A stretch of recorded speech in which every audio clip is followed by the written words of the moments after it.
Hello everyone, welcome to my channel. What makes a really good non-stick pan?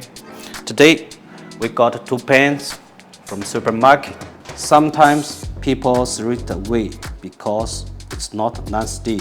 They have to buy them all over again and they don't like to invest too much money in them. Okay, let's test these two pans, different performance in high and low heat. First of all, for the egg test, both of the pots are in a low temperature heat. The Kobach no-stick pan produced eggs that slide easily out of the pan and left no residue at the bottom, while in the other brand had difficulties with the eggs and left significant residue at the bottom of the pot. Now for the sticks test. Both pots were in high temperature.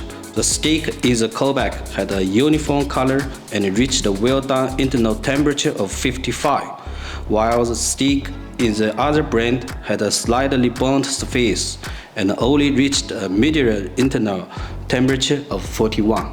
Now you know how to choose a good non-stick pan. Kobach non-stick pan has a thick bottom and a strong heat retention. It's suitable for home cooking and it's also easy for young people to use it. It will not be like other brands of thin bottom.